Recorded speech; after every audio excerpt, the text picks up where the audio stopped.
Cucumbers seem simple. Plant a seed, add water, wait. But if you've ever ended up with bitter fruit, yellow leaves, or a vine that just stops producing halfway through summer, you know there's more going on under the surface. Today you're going to learn what actually separates a mediocre cucumber harvest from one that keeps your kitchen counter covered in crisp, sweet cucumbers all season long. Stick with me until the end, because the last tip on this list is the one most gardeners never think about, and it might be the reason your vines are struggling right now. Getting the soil right before you plant. Cucumbers are heavy feeders, and they pull a lot of nutrients out of the ground fast. Work compost into your bed before you plant, and aim for soil that drains well but still holds a little moisture. Wet feet kill cucumber roots quicker than almost anything else. If your soil stays soggy after rain, raised rows or raised beds solve that problem fast. pH matters here too.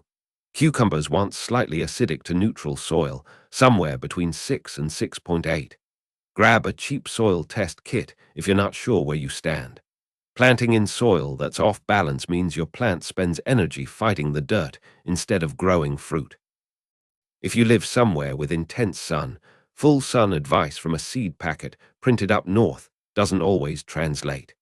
In hotter climates, your cucumbers can actually scorch under full afternoon sun until the UV intensity backs off later in the season. A little afternoon shade during the hottest stretch of summer can keep your plants from shutting down. Don't just eyeball your soil either. Grab a handful and squeeze it. If it holds together in a tight ball and stays that way, you've got too much clay and your roots are going to struggle to push through. If it falls apart instantly and won't hold any shape, it's draining too fast to hold onto nutrients. You want something in between, crumbly but slightly cohesive.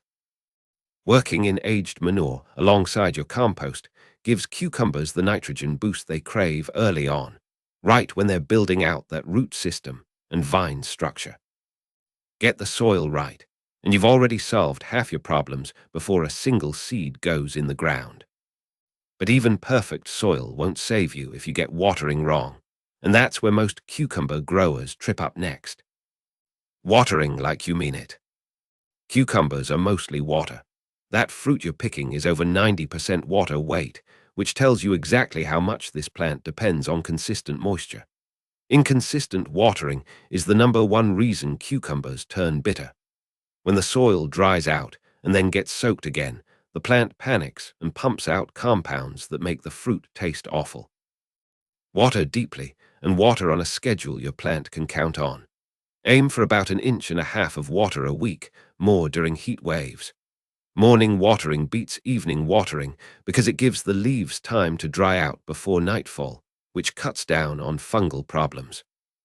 Skip overhead sprinklers if you can.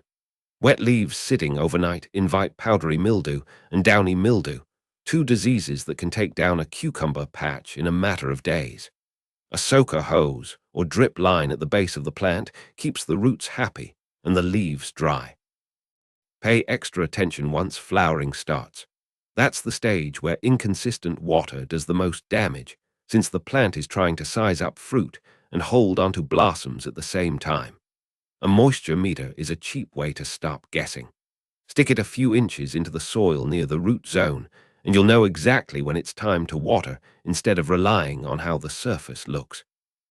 Get your watering rhythm locked in, and you'll notice your plants push out fruit steadily instead of in stressed, uneven bursts. Before you go on, be sure to hit that subscribe button right now so you never miss a video. Training your vines to climb. Letting cucumber vines sprawl across the ground sounds easier, but it costs you in the long run. Vines on the ground are magnets for pests, rot, and misshapen fruit from lying against wet soil. Vertical growing changes the whole game. Set up a trellis, cattle panel, or even simple twine strung between stakes before you plant, not after. Cucumber tendrils grab onto anything nearby, and guiding them early trains the vine to grow up instead of out.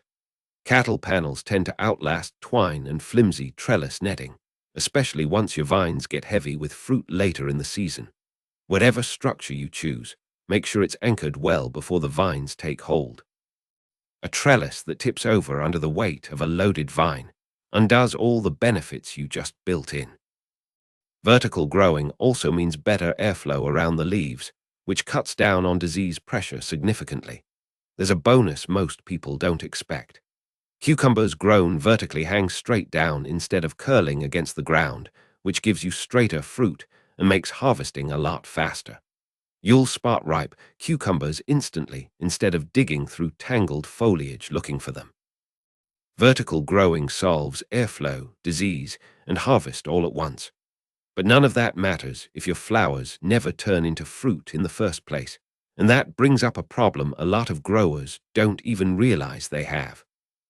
Solving the pollination puzzle. Cucumber plants produce both male and female flowers, and only the female flowers turn into fruit. You can tell them apart by looking closely. Female flowers have a tiny swollen bulge right behind the petals. That bulge is the baby cucumber waiting to happen. Male flowers grow on a plain, thin stem. Early in the season, plants often produce mostly male flowers. That's normal, not a sign of failure. Give it time, and female flowers start showing up in bigger numbers.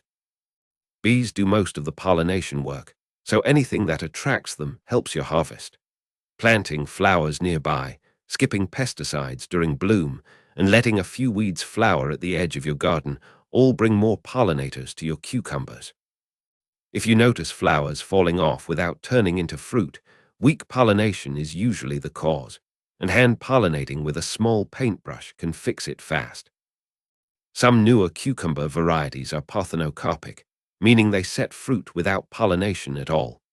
Those are worth looking into if bees are scarce in your area, or if you're growing in a greenhouse or covered structure where pollinators can't get in easily.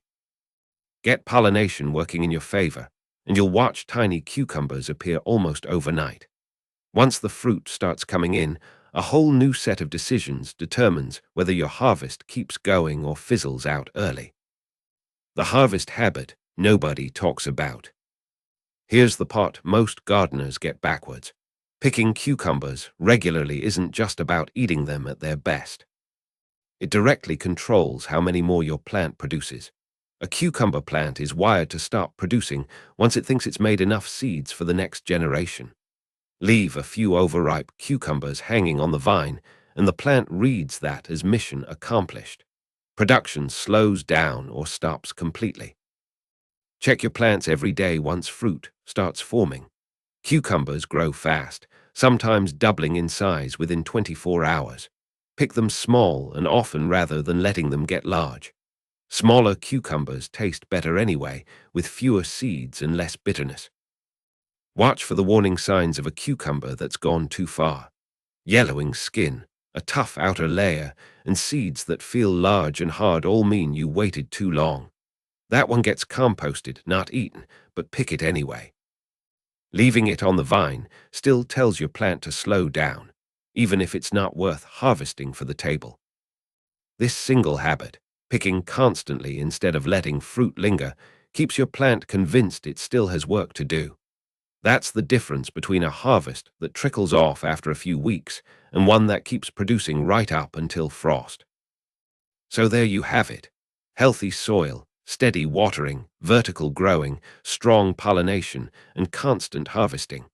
Put those 5 pieces together, and you'll grow cucumbers that outperform anything you've grown before. Your vines will thank you, and so will everyone eating what comes off them. That's all for now. Subscribe to see more.